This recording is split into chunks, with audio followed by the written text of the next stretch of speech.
2026 ጀምሮ በ45 ቀናት ጊዜ ውስጥ ህክምና ለመስጠት የሚያስችል ስምምነት መጋቢት 20 2018 ዓ.ም በስካይላይት ሆቴል ፈጽሟል። በስምምነቱ ላይ የተሳተፉም የጤና ሚኒስቴር፣ የጥቁር አንበሳ ሆስፒታል፣ የቅዱስ ጳውሎስ ሆስፒታል፣ የኢትዮጵያ ልብ ማህበር፣ የኢትዮጵያ የልብ ህክምና ባለሙያዎች ማህበር፣ የኢትዮ ኢስታንቡል ጠቅላላ ሆስፒታል፣ ጣዝማ ሜዲካል ኤንድ ሰርጂካል ስፔሻላይዝድ ሴንተር፣ ኤሊዘር የልብ ህክምና እንዲሁም የልብ ሐኪሞች ናቸው።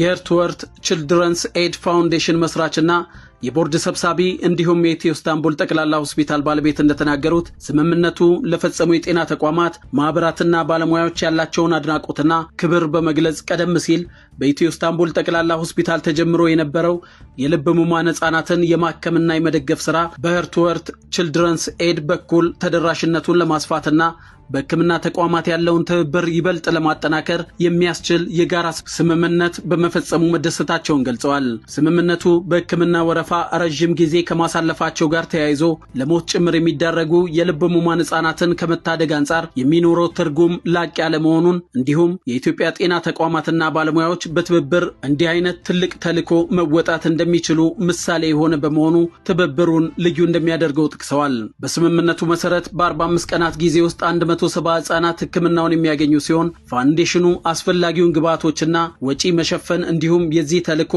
በመምራትና በማስተባበር ስራዎችን የሚያከናውን ሲሆን በመንግስትና የግል ሆስፒታሎች በኩል እንደ አቅማቸው ያላቸውን ባለሙያዎች በማስተባበር ህክምናውን በመስጠት የታካሚ የቆይታ ጊዜ አስፈላጊውን ክብካቤና ክትትል ያደርጋሉ። ሄርትወርት በተጨማሪም ለዚህ ሰብአዊ ስራ ከጣሊያን ሀገር የሚመጡ የህክምና ቡድን የዚህ ስራ አካል ሲሆኑ በቡድኑ ከሚታከሙ 50 ህጻናት መካከል ግማሹ በፋውንዴሽኑ በኩል የህክምና ግብዓትና ወጪን ጨምሮ የቡድኑ የኢትዮጵያ ሆቴል ቆይታ ወጪ እንደሚሸፍን ተናግረዋል። በመድረኩ ላይ የተገኙት የጤና ሚኒስቴር ተወካይ ዶክተር አስቻለው ወርቁ በሄርትወርት ችልድረንስ ኤድ የመሰረተው በጋራ የመስራት ትብብር ባሪያነት የሚታይና ሚኒስቴሩም አቅሙ በፈቀደ ሁሉ የሚደግፍ መሆኑን በመጥቀስ አበረታተዋል። ዶክተር አስቻለው አያይዘውም ጤና ሚኒስቴር አስፈላጊውን ክትትልና ድጋፍ እንደሚያደርጉም ተናግረዋል። በስምምነቱ ላይ የተገኙት የረጅም ጊዜ ልምድ ያላቸው የሆስፒታሉ ስራ አስፈጻሚዎች፣ ዳይሬክተሮች እና የህክምና ባለሙያዎች በበኩላቸው የልብ ህሙማን ህጻናትን ለመታደግ በተፈጠረው በጤና ዘርፍ ባሪያነት ጭምር ሊጠቀስ በሚችል በዚህ ትብብር መደሰታቸውንና ለተፈጻሚነቱም የአቅማቸውን ሁሉ እንደሚያደርጉ አረጋግጠዋል።